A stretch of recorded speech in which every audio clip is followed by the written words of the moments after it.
Podcast todavia. Podcast todavia. Podcast todavia. Podcast todavia. Podcast todavia. Bem-vindos, eu sou Isadora Hoff. Eu sou Leandro Santos. E eu sou a Luísa Moscato. E esse é o podcast Todavia. No episódio de hoje, a professora Luciana Vanosa Gobi, doutoranda em filosofia pela Universidade Federal de Santa Maria, falará sobre Jean-Jacques Rousseau. Primeiro, queria agradecer, Luciana, por ter aceitado falar com a gente, né? E ter visto um tempinho na tua agenda. E é isso, obrigada. Estamos ansiosos para a conversa hoje. Bem, eu que agradeço o convite, né? E já queria aproveitar a oportunidade de parabenizar toda a equipe pelo brilhante trabalho desenvolvido. E de verdade, é uma honra poder participar desse projeto. Eu sou uma fã de podcast em geral, então unir essa ferramenta à filosofia, na minha opinião, é simplesmente fantástico. Então, Lu, vamos começar. Na famosa carta a Rousseau, Voltaire fala, e aqui eu cito: recebi, Senhor, o seu novo livro contra a raça humana. Nunca antes se usou tanto espírito para nos tornar estúpidos. Ele faz com que eu tenha vontade de rastejar de quatro quando leio. Como foi a reação do Rousseau? Meu Deus. Sim, muito bom. Pois é, essa situação, ela é, no mínimo, polêmica. Mas eu acredito que, antes de responder a pergunta propriamente dito, seria interessante dar uma contextualizada para quem está nos ouvindo, né? Bem, Rousseau, ele ganha notoriedade entre os intelectuais de sua época, sai do anonimato, né, ao participar de um concurso promovido pela Academia de Dijon.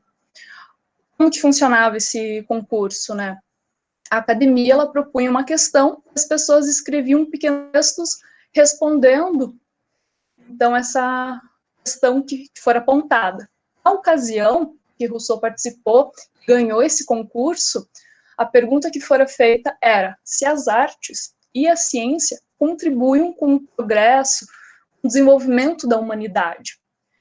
Então, Rousseau se contrapõe aos demais participantes, a gente pode dizer até que ele se contrapõe a basicamente toda a elite intelectual de sua época, né? E vai afirmar que não. A sua argumentação, ela vai dar origem ao primeiro discurso, né, discurso sobre a arte e as ciências, e ele fala que, ao invés de contribuir com o progresso da humanidade, ele acaba por corrompê-la. E aqui eu acho que talvez é importante a gente abrir um parênteses e pontuar que, mesmo Rousseau, então, argumentando contra a ciência, contra a arte, nós não podemos usar a sua filosofia para argumentar em favor de discursos negacionistas, né? Infelizmente, o discurso anti-ciência, ele vem crescendo nos últimos anos, né? Só que, mesmo com essa postura do Rousseau, a gente não pode jamais usar sua teoria para argumentar, então, esses discursos negacionistas, discursos anti-ciência, né?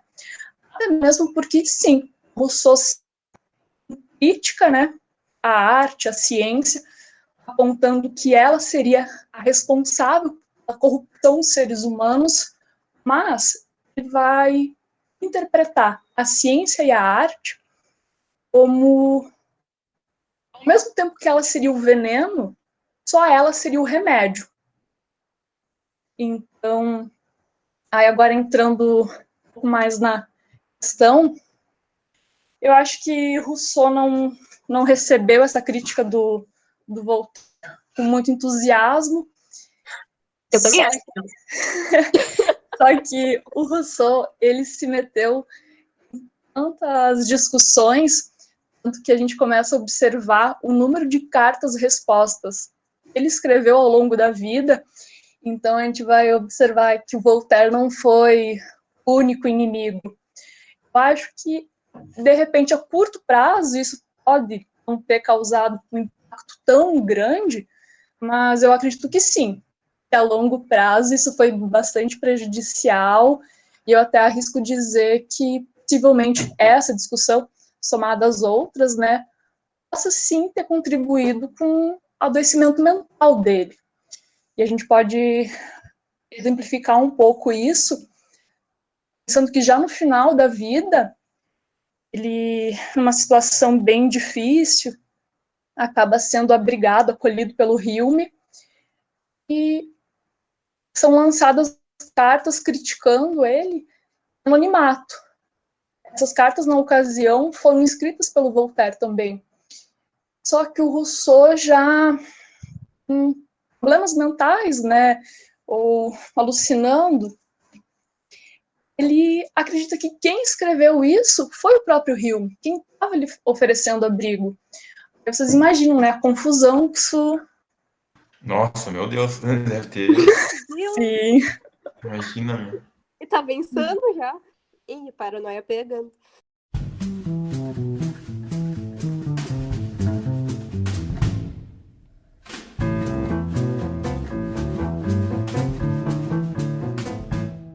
Mas tem aquela parte também que ele fala lá no começo do discurso, né? Que tem a espécie de duas desigualdades, que é a moral e a natural. E, só que depois que ele começa a discursar sobre... Assim, ó, eu não faz muito que eu comecei a ler o discurso, e tem uma parte, cara, a primeira parte, ele faz assim, ó, ele monta o homem no estado de natureza, assim, e faz, tipo, para mim, uma caricatura muito gigante, né? O que tu pensa sobre isso, Lu? Eu acho bem importante a gente pontuar essa questão de uma desigualdade natural e uma desigualdade social, né? Quanto a natural, ele mesmo já inicia sua argumentação apontando que, como o próprio nome diz, ela é natural, né? Mas mesmo assim, ele escreve bastante sobre o assunto. E nesse sentido é interessante observar que, na medida em que ele escreve sobre o homem natural, ele escreve num tom de elogio, apontando que o homem, quando vivia sozinho em meio à natureza, ele tinha ali à disposição tudo o que ele precisava. Então, e mais do que a natureza lhe ofereceu o que era necessário, desde alimentação, repouso, ela o preparava, ela o tornava forte. Em diversos momentos ele coloca o ser humano comparado, esse ser humano selvagem, né, comparado com os animais, e ele pontua, né, que num primeiro momento as bestas, elas, ursos, leões, animais selvagens, né, eles até vão atentar contra o homem. De acordo com Rousseau, isso vai acontecer uma, talvez duas, mas vai chegar um determinado momento que essas bestas vão observar que os seres humanos, ali nesse estado, nessa condição, né, são tão fortes, então representam uma ameaça, que no fim das contas, o convívio entre eles vai ser um convívio harmônico. Então, de fato, ele coloca a natureza não só como uma situação em que os seres humanos têm as suas necessidades satisfeitas, mas como uma condição que os torna forte, né? E daí, na medida, então, que os seres humanos saem dessa situação, desse estado de natureza, eles acabam se enfraquecendo até chegar à situação da corrupção. Esse estágio que o ser humano, ele tá, tipo, mais forte que um urso. Eu não consigo imaginar isso. Um urso tem uma pata maior que a minha cara, sabe? Daí o urso vai me respeitar como um ser mais forte. Eu entendo mais assim no sentido de que os seres humanos vão aprendendo, vão observando, né? Vão aprendendo a como lidar. E ele coloca, né? Seres humanos munidos de um bastão, braço de pau, vão conseguir, pelo menos, encenar uma certa ameaça a esses animais e então vão minimamente conseguir se impor, né? Diante dessa situação de ameaça. Agora, de fato, não dá para igualar as forças, né, de um homem e de um animal desse porte. Sim.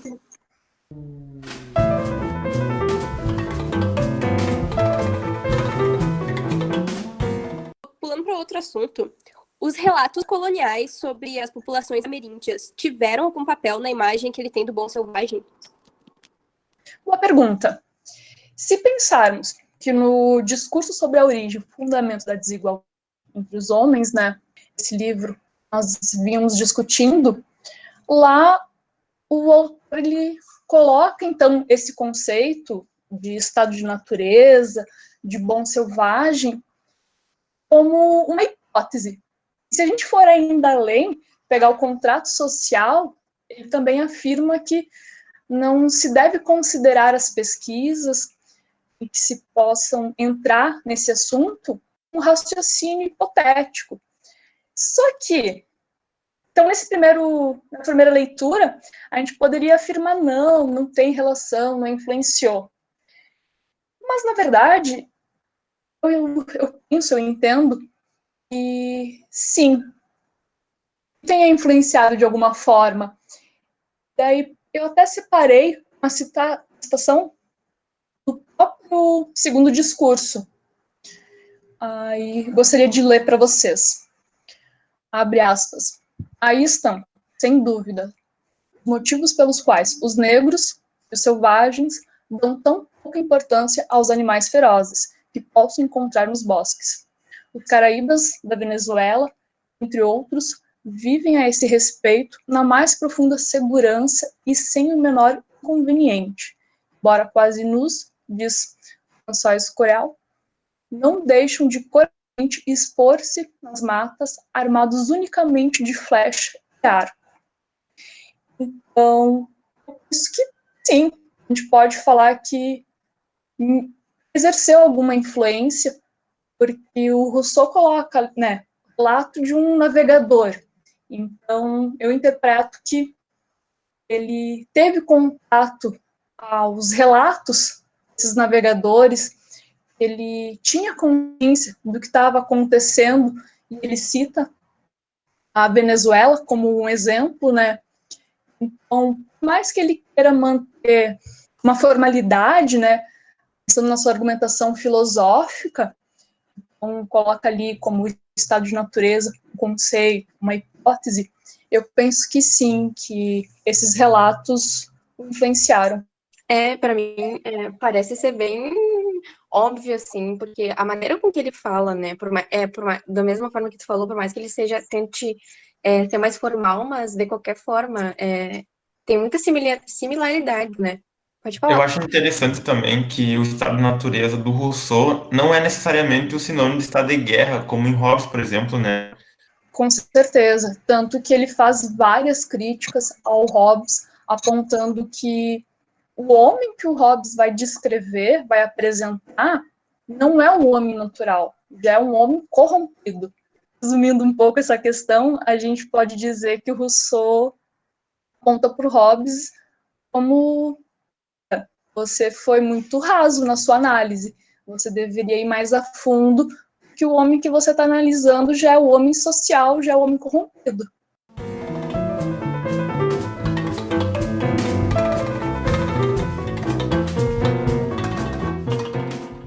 E, Luciana, a tese da bondade natural dos homens não é excesso de otimismo? Ou falar que de otimismo é uma má interpretação dos textos de Rousseau? Olha, essa acho que é uma das questões mais difíceis que foram até agora levantadas. Bem, de fato, né, o Rousseau ele tem essa imagem na comunidade filosófica como um filósofo otimista. E se a gente pega e coloca ali em contraste com Hobbes, com Locke, ou ainda anterior a esses filósofos, pensando no período medieval, a gente poderia citar Santo Agostinho, então faz bastante sentido a galera colocar o Hobbes como culpa, o Rousseau como um ser, um filósofo otimista. Só que a gente tem que ter um certo cuidado ao afirmar isso. Eu tenho as minhas dúvidas sobre empregar as características à sua teoria. Eu não sei se eu colocaria nos termos de um excesso de otimismo, ou ainda, como muitos fazem, colocam ele como um otimista irremediável, já que ele nos apresenta uma argumentação fundamentada em uma teoria social, política, de experiência humana, sem se comprometer com uma metafísica, muito menos com uma biologia, né? Então, daí vem a antropologia russoniana, né? E não de um otimismo ou um pessimismo. Se fosse ainda aceitar essa característica como Rousseau sendo um otimista, nós poderíamos pensar que ao longo da sua teoria, a sua argumentação vai mudando um pouco, até chegar nos últimos livros, né, nas últimas obras, e observar que nos devaneios, por exemplo, que ele então passaria de uma postura otimista a uma postura negativa. Mas eu tenho bastante dúvidas com relação ao emprego desses conceitos, dessas características ao Rousseau, porque meu medo é que a gente acabe desmerecendo um pouco da sua argumentação, né, política, social, antropológica. Sim, porque na academia acho que nunca otimista nunca foi um elogio, né? Não, e eu acho que, assim, na verdade, tem já um preconceito com o Rousseau que o pessoal ele não pinta ele como otimista, e sim como, sei lá, se ele fizesse parte do elenco dos Teletubbies. Boa. A galera acaba comprando ali a versão resumida da história, né? E pega então, Rousseau, defensor do bom selvagem. Quem que seria esse bom selvagem? Aquele ser que vive feliz, saltitante na floresta. E a gente sabe que não é bem assim. A história é bem mais complexa. Né? Mas eu confesso que eu compro assim, um pouco a ideia, até porque em comparação aos outros contratualistas, sabe? Porque a gente sempre pega ali o pacote, né? Hobbes, Locke e Rousseau. Então, mas, né, enfim. Tem a ideia da perfectibilidade também, né? Tu falaste sobre o bom selvagem ali, que acho que a ideia da perfectibilidade também ajuda nessa caricatura, por exemplo. Sim, então, se a gente for pensar com relação ao homem selvagem e pensar sobre as suas paixões, a gente vai ver o amor de si como uma das principais, né? A primeira delas e a que dá origem a todas as outras. E quando a gente vai tentar entender o que é esse amor de si, a gente observa que ele, então, é um sentimento bom, na medida que representa todas essas atividades que nós realizamos no sentido de buscar a nossa sobrevivência, buscar a nossa segurança. Aqui, para citar alguns exemplos, a gente pode pensar o cuidado que a gente tem com a nossa alimentação, prática de exercício físico, busca por segurança, ou evitarmos perigos, né? Só que o amor de si, ele não é dessa alegria, essa felicidade. O amor de si, ele dá origem ao amor próprio. Depois eu explico melhor. Ele seria uma versão corrompida desse sentimento. Mas antes mesmo de entrar no amor próprio, o amor de si por si só, ele já permite que os indivíduos entrem em uma disputa, uma briga com outros, se esses representarem uma ameaça, representar um perigo, ou dali um pouco estão em disputa sobre algo, né? Então, o amor de si permite que os indivíduos realizem ações violentas para se proteger. Então, de fato, né, Rousseau não está vendo o homem como um Teletubbies, como alguém motivado apenas pela felicidade, pela alegria.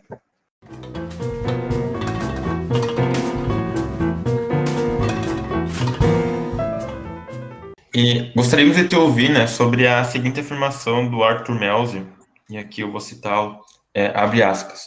Rousseau dá início a uma tendência filosófica que dominou praticamente todo o pensamento subsequente de compreender o problema humano em termos de causas sociais, históricas e de seu meio ao invés de causas naturais ou divinas. O que tu teria a nos dizer sobre essa citação? Então, eu acho uma citação bem interessante. Eu tendo a concordar com o Melzer, pensando que sim, que Rousseau tenha dado início a uma tendência. Para citar, de repente, alguns exemplos, né? A gente pode pensar no antropólogo Levi-Strauss, e em vários momentos ele acaba voltando ao Rousseau, citando ele, né? Ou, para nos mantermos na filosofia, a gente tem o Kant, que tece vários elogios à teoria russoniana, de forma mais específica, a assuntos relacionados à ética. Mas eu acho ainda muito importante pontuar com relação a essa passagem, e eu interpreto ela como uma crítica direcionada aos filósofos Hobbes e Santo Agostinho. Se a gente ler a parte em que ele fala sobre as questões de causas naturais, causas divinas, bem, o Santo Agostinho é né, que vai sair em defesa de uma teoria de base religiosa, base divina, né? E veremos adiante, né, discutiremos, que o Rousseau discorda dessa visão. E mesmo a gente pode pensar com relação ao Hobbes, pensando que ele não consegue fazer análise profunda com relação à natureza humana. Então, ele não consegue compreender, de fato, as causas naturais.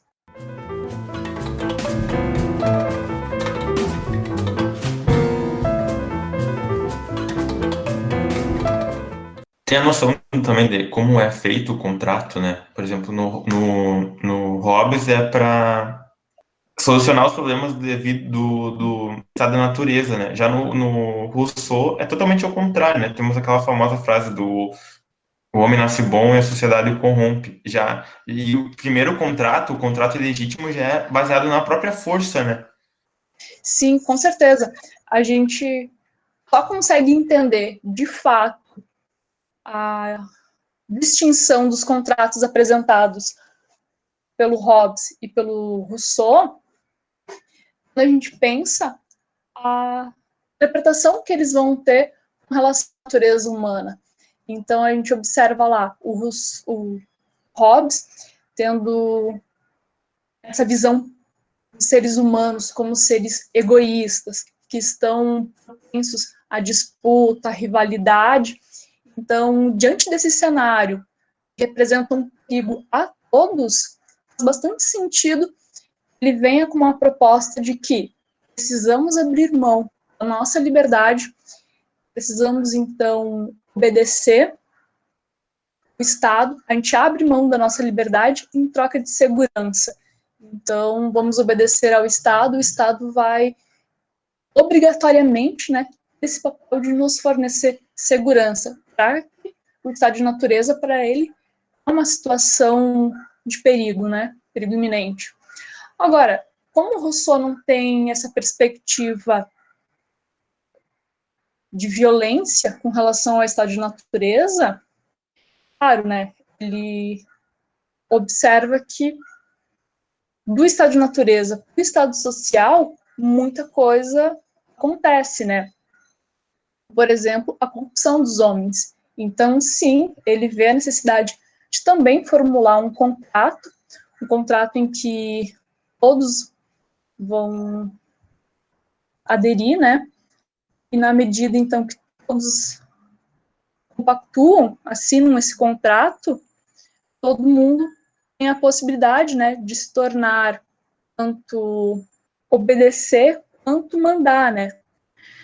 Agora, a forma como o Rousseau ele observa o estado de natureza e, em virtude, então, da corrupção dos indivíduos, passam para o estado social, observa-se, sim, então, a necessidade de formular um contrato, mas, dado então a visão inicial que ele tem sobre a natureza humana, antropologia, né, a gente vai ver que a situação, de fato, é muito diferente da situação apresentada pelo Hobbes. Então, a gente pode ter um contrato em que ocorre entre todas as partes, e na medida que todos participam deles, todos vão estar na condição de soberano, podem mandar, mas também todos estão na condição de súditos, precisam obedecer, né? E desse contrato, que ele vai tirar a ideia de vontade geral, vontade particular, né? Nós precisamos saber distinguir a vontade não deve se sobressair, ao contrário, né? Nós precisamos buscar aquilo que é a vontade geral, e por vontade geral a gente pensa que é a vontade racional, é a vontade que demonstra o bem coletivo, né? Então, buscar governar esse acordo, esse contrato, a partir desse conceito, então, de vontade geral.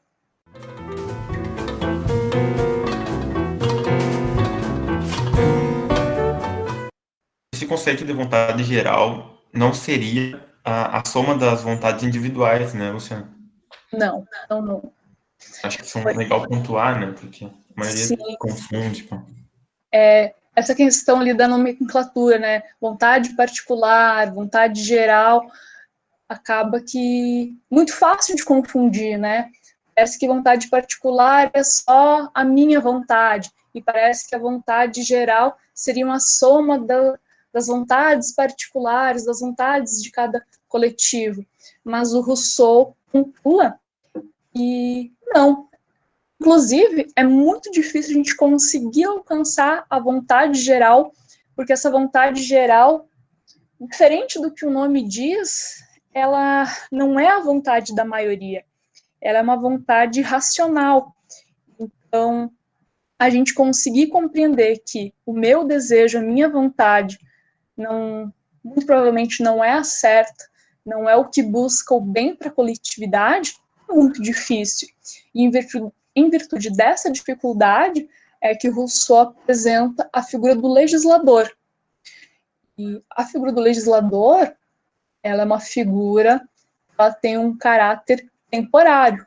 A ideia é que auxilia a comunidade em busca a compreensão sobre o que seria essa vontade geral, mas na medida, então, que se alcança essa compreensão, essa figura do legislador, ela vai aos poucos desaparecendo.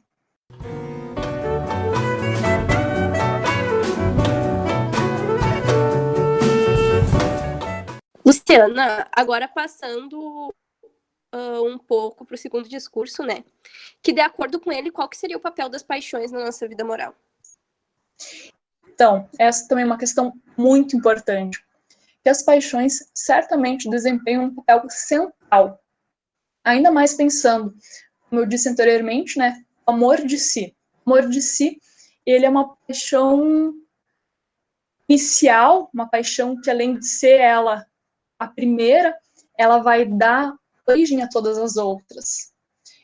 E, nesse sentido, é bastante importante a gente pontuar a origem que ela dá ao amor próprio e à piedade. O amor de si, ele vai, então, ser esse sentimento, essa paixão que nos orienta a buscar tudo aquilo que é necessário para a nossa sobrevivência. Então, todos os cuidados que nós precisamos. O amor próprio, aí acho que vale pontuar, termos um cuidado diferente da forma que nós usamos atualmente, né? Para o Rousseau, o amor próprio não é isso de nos amarmos, nos cuidarmos, nos valorizarmos, né? Para o Rousseau, o amor próprio, ele deve ser lido como um sentimento de vaidade, de soberba. Então, amor próprio, como a gente usa, como a gente entende hoje em dia, estaria muito mais próximo do conceito de amor de si. Já o de uma amor... autoestima, né? Como? De uma autoestima. Isso, de uma autoestima. Agora, o amor próprio é até um sentimento que, se a gente for pensar nas nossas relações sociais, ele é bem complicado, né? Imagina essa questão da soberba, da vontade, de tu exigir que o outro te valorize, te reconheça, mais do que te coloque numa posição de superioridade a ele, sabe? Então, o Rousseau vai ter o amor próprio já como uma versão corrompida do amor de si.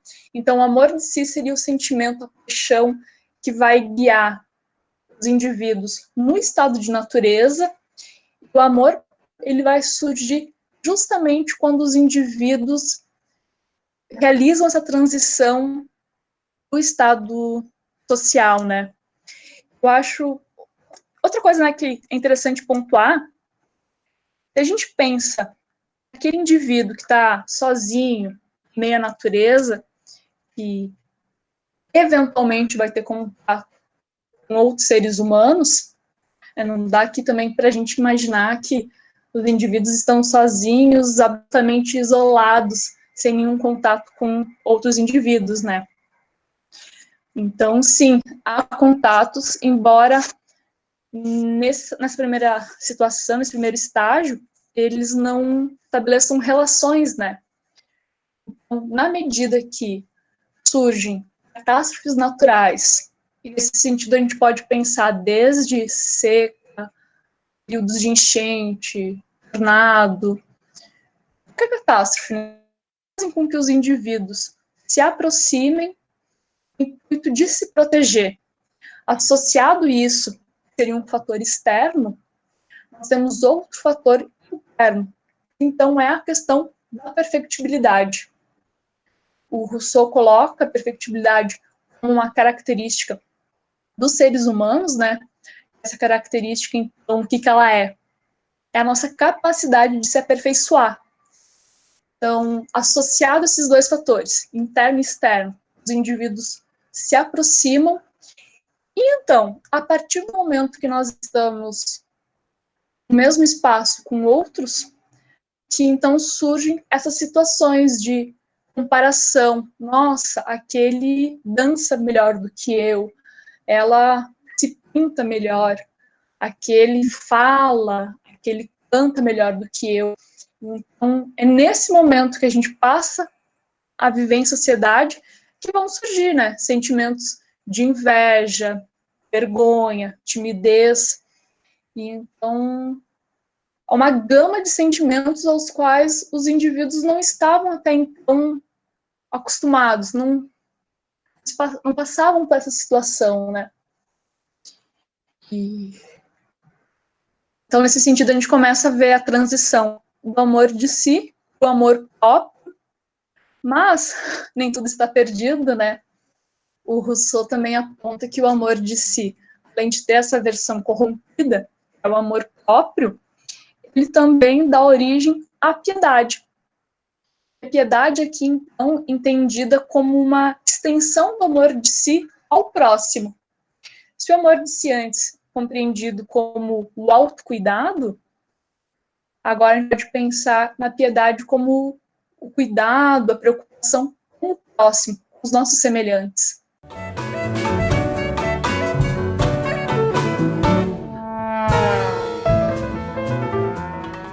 E a imaginação, ela também é importante nas deliberações morais, esse é o tema central da tua tese, não é? Correto. Então, a imaginação, minha pesquisa, né, eu busco entender como ela é compreendida dentro da teoria russoniana, e então, diferente da tradição filosófica, está acostumada com a ideia de esse conceito estrito, ou então dentro de uma perspectiva epistemológica, o propósito é tentar discutir em termos de uma teoria ética. Mas é claro, né? A gente parte de algumas definições mínimas acerca do que a epistemologia compreende como imaginação. Por exemplo, aceitamos a definição de que ela é uma faculdade que pode ser tanto criativa quanto reprodutiva. E é importante pontuar essas duas características, já que elas definem uma postura dos indivíduos quanto e como pensar. Como assim? Isso significa que a imaginação, ela assume apenas uma característica reprodutora, ela vai ter um papel que é muito próximo àquele desempenhado pela memória, o de reproduzir histórias que já aconteceram, fatos, situações. Por exemplo, agora, se a imaginação ela assume um papel de criadora, então ela assume essa função de criar novas situações, fatos que não existem. Então, ela abre uma possibilidade de nos distanciarmos de nós mesmos, de nos distanciarmos da nossa realidade, e então, dando espaço, oportunidade para criarmos coisas que não existem, coisas que não condizem com a realidade. E esse aspecto se revela como algo muito importante, né? Em primeiro lugar, pelo aspecto já mencionado, que é a possibilidade de nos distanciarmos de nós mesmos, assim, nos transportarmos em direção ao outro, ao menos tentarmos, né, nos colocar em seu lugar. E o segundo aspecto, pois bem, à medida em que ele assume a característica de criadora, a imaginação acaba por adotar um caráter ambíguo. E essa ambiguidade que vai nos gerar a dúvida, a insegurança com relação a essa aproximação com o outro. A gente poderia pensar em diversas situações aqui. Se a imaginação é tomada apenas como reprodutora, ok, ela vai reproduzir informações, então ela está assumindo um caráter que é muito próximo àquele adotado pela memória. Mas na medida, então, que ela assume esse caráter de criadora, então ela acaba adotando uma postura que é ambígua. E nesse sentido, pode ser positivo, na medida em que nós, seres humanos, podemos nos transportar para fora de nós, conseguir nos aproximar, conseguir nos colocar no lugar máximo. Só que o perigo é que pode sim acontecer a situação inversa. Eu posso, dentro dessa perspectiva de criar a imaginação como uma faculdade criadora, acabar me distanciando dos demais. Então, em vez de ter empatia pelo outro, eu posso acabar desencadeando ou caindo numa ação preconceituosa.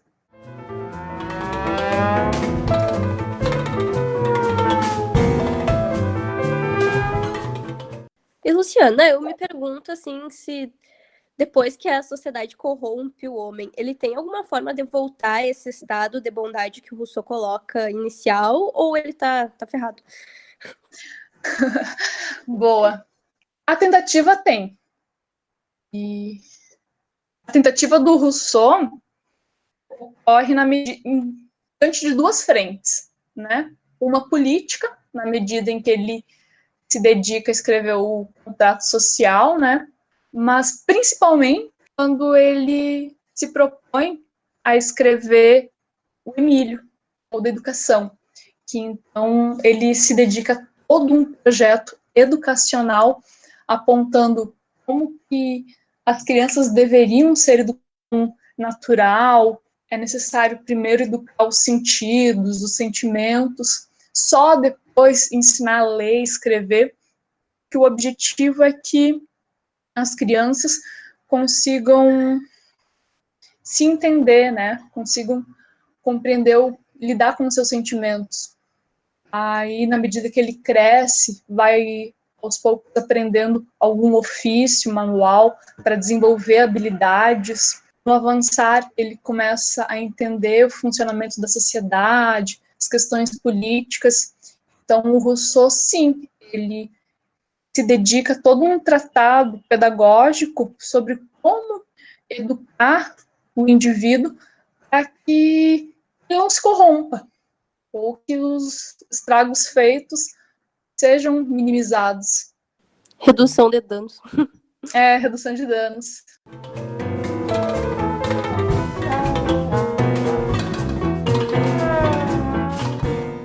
Não, é que eu ia comentar, Luciano, que para mim eu acho muito legal a parte política realmente dele, né? A ideia de um primeiro contrato legítimo, que fixa a desigualdade material. Daí eu gosto também de recorrer à diferença entre ele e o Locke, né?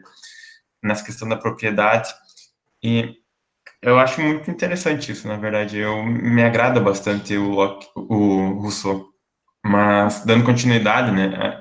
Tu acha que a narrativa bíblica da queda, que é um dos eixos do pensamento moral do Ocidente, o que o Rousseau achava disso? Eu já inicio respondendo essa questão, colocando o Rousseau em posição de recusa. Ele é contra, ele recusa essa ideia, essa noção do pecado. Mas é claro, pensar todo o mito da queda com a filosofia russoniana, a gente consegue estabelecer vários paralelos. A gente pensa o que é essa questão da queda, né? A gente tem lá Adão e Eva, o paraíso. Então, a gente pode pensar no estado de natureza do russoniano, uma situação similar ao paraíso, né? Em que os seres estavam ali vivendo em harmonia. Aí, enquanto que a questão bíblica, a gente tem que Eva e Adão acabaram desobedecendo às ordens divinas e se alimentando do fruto proibido, por isso são enviados para a Terra e agora, então, com uma natureza corrompida, a gente poderia estabelecer ali um paralelo com a questão da corrupção dos indivíduos, que então, na medida que passam a viver em sociedade, já não possuem aquela ingenuidade, aquela natureza bondosa. Só que, por mais que a gente, sim, estabeleça esses paralelos, a gente tem que deixar muito clara a diferença. Porque, então, para Santo Agostinho, para os religiosos, eles compram a ideia de que a natureza humana ela é uma natureza corrompida. E essa vai ser uma ideia que vai ser recusada pelo Rousseau. Então, apesar das histórias se semelharem, ou em diversos momentos aparentarem pontos em comum, é muito importante que fique clara essa distinção. Os religiosos, então, os seres humanos chegam na Terra, na natureza, ela é dada como corrompida. Rousseau jamais vai aceitar isso. Pelo contrário, né? Agora, sim, acabam se corrompendo, mas o fato deles se corromperem é toda uma consequência, né? Fatores externos, umas catástrofes, fatores internos, como a questão da perfectibilidade. Então, um conjunto ali de fatores que levaram eles à corrupção. Mas a gente precisa pontuar que a ideia dele, a argumentação do Rousseau, é de que a natureza humana é boa.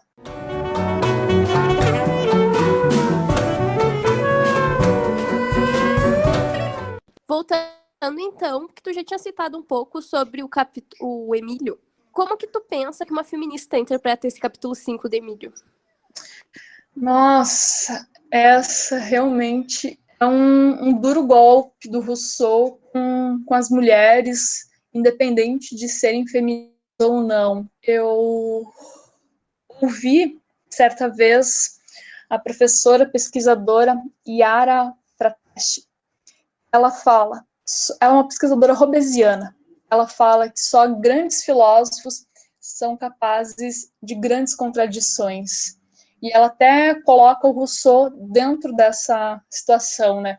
Um grande filósofo que cometeu uma grande contradição. E eu acho que essa é uma das melhores formas de resumirmos essa história. Por que contradição? Ou como que isso ocorre? Bem, a gente teria então que voltar à sua teoria inicial, a questão do segundo discurso, por exemplo, né, em que ele vai colocar a questão da liberdade, da desigualdade, e os seres humanos, ele escreve em defesa da liberdade dos indivíduos, da igualdade entre os indivíduos, né?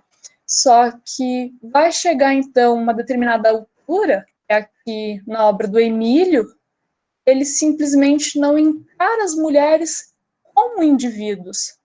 Então, ele aparentemente está usando ali homens para representar a humanidade, indivíduos representar todos, mas chega no momento em que, de fato, essa representatividade deveria ocorrer e ele simplesmente exclui o sexo feminino da situação.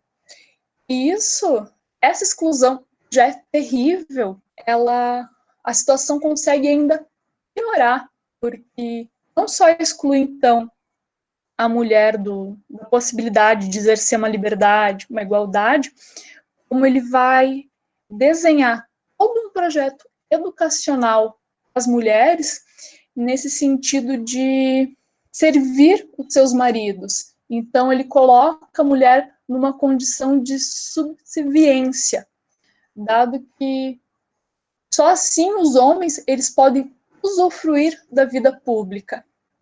Então, eu acho que o Rousseau também vem dessa perspectiva, né, que temos o âmbito privado, né, a esfera pública. Então, dentro de casa, as mulheres vão ter que assumir as tarefas, as responsabilidades, os afazeres domésticos, então conseguir possibilitar o sexo masculino a usufruir da atividade pública. Eu acho que alguns tios meus leram Rousseau e gostaram dele. Se a gente for ver, essa é uma situação muito atual. A gente pode pensar o que é a cota feminina dentro da política. A gente observa os partidos políticos ou ainda as figuras que de fato conseguiram se eleger, elas são em sua grande maioria, uma maioria esmagadora do sexo masculino, né? Então, para tentar consertar, remediar um pouco isso, surgiu-se essa história da cota para mulheres, né? Tem algum tempinho e ainda assim a coisa está andando, mas está andando bem devagar.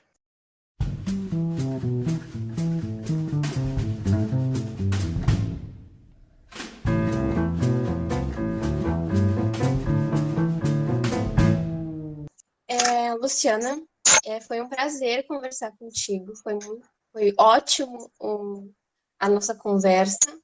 Acho que falo por todos. E, para encerrar, eu gostaria de fazer as duas perguntas que a gente faz para o pessoal conhecer, para nós mesmos e o pessoal conhecer mais os nossos entrevistados, né? E a primeira é, o que te levou a fazer filosofia? Essa deveria ser uma resposta simples, né? Mas o que eu posso responder? Olha, o meu contato com a filosofia ele foi até tardio, porque eu não venho de uma família onde há figuras acadêmicas, ao contrário. E na escola, então, onde geralmente é esse primeiro contato, eu fui ter filosofia de fato já no último ano do ensino médio. Então, nesse período, tive muito contato com a filosofia política. E isso me chamou a atenção, porque então eu já tinha, desde criança, passado por algumas experiências com familiares se candidatando a cargos como vereadores, né? Então, eu acho que essas ações me chamaram muita atenção, e aqui eu poderia até colocar outros eventos pelos quais eu passei ao longo da vida, mas eu não colocaria que foi o gosto pela leitura, ou como muitos já apontaram, né, o famoso livro Sofia, que convidou muitos a cursar filosofia. Não, eu não colocaria essas situações como fatores determinantes, mas sim as experiências de vida pelas quais eu passei. Então, já no final ali do ensino médio, eu tinha clara a ideia de que eu iria para o ensino superior, essa era a minha vontade. Havia, sim, ainda dúvida com relação a qual curso me inscrever, realizar. Eu também tinha muita vontade de sair da minha cidade natal, ir para uma universidade federal. Então, eu acho que eu fui somando os meus desejos, os meus interesses, até que, então, eu encontrei a filosofia. Que lindo! Sim, meu Deus. E a última pergunta é, ao teu ver, qual que é o papel que a filosofia pode vir a cumprir na vida das pessoas? Em uma palavra, eu colocaria como provocação. Eu penso que muito mais do que buscar e apresentar respostas, a filosofia ela deve provocar os indivíduos a refletir sobre a situação, sobre o lugar que eles ocupam no mundo. Né? Atualmente, com os meus alunos, eu sempre aponto para isso. Nós precisamos saber o que é filosofia, eles precisam saber teorias, conceitos? Sim, porque no final do semestre essa vai ser a forma que eu irei avaliar vocês, né? Eu posso avaliá-los de acordo com a opinião. Então, sim, a gente precisa saber os conceitos para, no final das contas, gerar uma nota. Só que a ideia, o objetivo é essa do questionamento, né, da provocação, fazer com que eles consigam minimamente refletir sobre o que está acontecendo ao seu redor e consigam se indignar, principalmente com um cenário atual, né?